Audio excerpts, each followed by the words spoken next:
دراسة كندية كشفت عن علاقة السكن قرب مناطق الازدحام المروري بالتعرض للخرف. صحيح جرير، ورأت هذه الدراسة التي نشرتها مجلة لانسيت العلمية أن 10% من الإصابات بالخرف تعود إلى الإقامة قرب أماكن الازدحام والطرق الرئيسية. طبعا حسب تقارير منظمة الصحة العالمية عدد المصابين بالخرف في العالم يبلغ نحو 48 مليون شخص حاليا. وتتضمن عوامل الخطر المسببة للخرف تضرر الأوعية الدموية بسبب الكوليسترول وضغط الدم المرتفع والسكري، إضافة إلى العوامل الأخرى المتعلقة بالسن والجينات والتاريخ العائلي. نعود مرة جديدة ونتساءل عن ما هو الخرف ومتى يحدث الخرف مع ضيفتنا من دبي عبر الهاتف اختصاصية الأمراض العصبية الدكتورة منال فحام. أهلا بك دكتورة معنا في سكاي نيوز عربية. ما هو ومتى يحدث الخرف؟ صباح الخير لك وللسادة المشاهدين. صباح النور. هلا مرض الخرف مثل ما حضرتك ذكرت هو اولا عم ينتشر، عم يزيد انتشاره بالعالم، عم ترتفع نسبة ظهوره سنة بعد سنة بدون ما يتوصل العلماء حقيقة لمعرفة سبب هذا الازدياد وهذا الانتشار، وفي كثير ابحاث الصراحة لانه عم يعمل فزع. يعني الخرف نحن بنسميه باللغة العربية العته الشيخوخي. عادة ما بعد العمر من 60 العمر، هو بداية فقدان بسيط للذاكرة، بعدين بيتعمق، بيفقد الذاكرة القريبة، بعدين بيفقد خصائص من شخصيته هذا الإنسان، بيملي الفجوات الذاكرة بمعلومات قديمة فبصير بيتذكر الماضي، بعدين بصير بينسى الاشياء اللي هو حتى لما بيوصل لمرحله بينسى الاشياء الروتينيه بحياته الاعتياديه، فهون بيكون وصل لمرحله كثير كبيره. الاشياء اللي حافظها بذاكرته من الماضي بينسى، بعدين اسماء اولاده، اسماء محيطه، اسماء الاشياء، بعدين بيصير بينسى مش الاسماء الاشياء والمكان، بينسى المكان، ما بيقدر يتوجه. يعني اذا طلع من باب البيت ما بيقدر يتوجه بالشارع. المراحل المتقدمة حتى بداخل البيت ما بيقدر يتحرك، بعدين أسوأ مرحلة لما ما بيقدر يعيش حاله بالمراية حتى.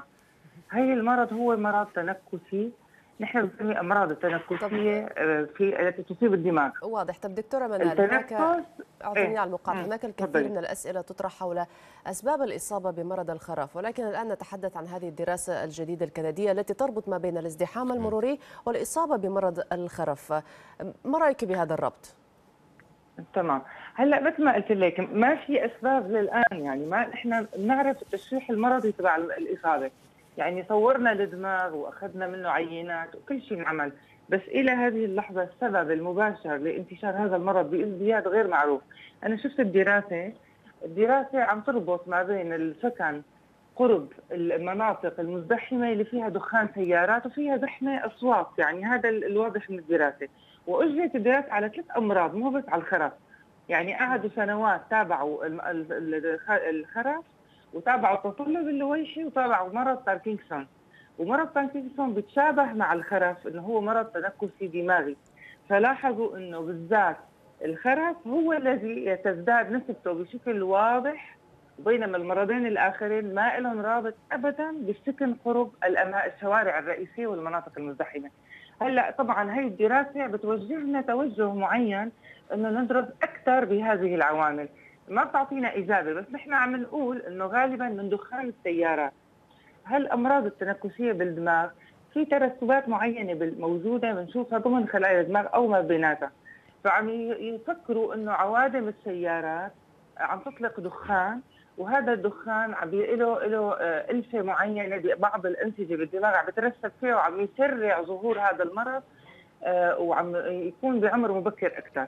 وعم يحطوا إنه الضجة نفسها، ضجة الأصوات السيارات، العامل المرجح أكثر هو من الدخان الصراحة تبع العوادم السيارات، ولذلك هلا هن بناء على هي الدراسة عم يعدلوا.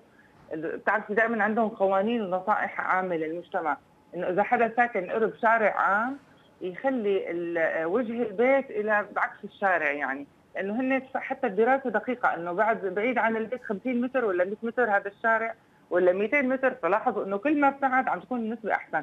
طبعا الدراسه اجريت على عدد كبير من الناس وتوبعت لمده طويله من السنوات، فالنتيجه بتعطينا اضاءه انه دوروا بهالسبب، بس ما بتعطينا سبب قطعي انه اي من عوادم السيارات، وهل فعلا هي عوادم السيارات ولا الضجه وهل في هناك عوامل اخرى ربما طيب الامتزاج؟ شو نعمل يعني دكتوره، شو فقدها. نعمل؟ ننقل على الريف يعني مره ثانيه؟ الموضوع والله صار شبه مستحيل دكتوره. واذا سمحتي لي يعني كمان اجراء الدراسات على مرض زي الخرف، والخرف ما بيظهر فجاه، هو يعني يبدا بشكل تراكمي وبيتطور، بعدين بيوصل لحاله معينه يؤدي بالمريض الى ان ينسى كيف يعيش وين مكانه كل شيء. نحن بنتحدث عن سن معين دكتوره يظهر فيه يعني حتى خلال هاي الدراسه، ولا حتى إن كان شخص يعيش في منطقة ازدحام مروري وهو طفل؟ لا طبعا نحن هلا هي الدراسه اجريت على الخرف التقليدي اللي هو ببلش اصلا ما بعد ال 50 او بعد 60 من العمر. دائما الخرف اللي ببلش باعمار مبكره في له اسباب اخرى غير تقليدي. هلا نحن دراستنا موجهه على التقليدي، ومثل ما قلت هو قنبله موقوته، يعني حتى اذا في شخص بالعائله بتلاقي افراد العائله كلهم عم يفكروا انه انا حكون مثله. في دراسات كثير متعلقه بالمورثات، وانه وجود ماده معينه كيميائيه بنقدر نلقطها بالدم او عينه بناخذها او كذا، بس الى هذه اللحظه ما عندنا لسه سبب قطعي الصراحه واضح، ولا تزال الابحاث عم تلف وتدور وتعرف انه ليش رغم كل اللي عم يتم من احتياطات مثل ما ذكرتوا بالدوره الدمويه والكوليسترول ونمط الحياه والرياضه والاكل، لا ما يزال مرض الخرف بازدياد بالعالم. والارقام مفزعه، يعني مثلا 6 اضعاف الباركنسون او 5 اضعاف مرض الباركنسون. مرض الباركنسون هو مرض حركي ما بيأثر على الذاكره، فنحن هون عم نحكي على الذاكره وعلى شخصيه الانسان، يعني هذا الفزع بالموضوع صراحه.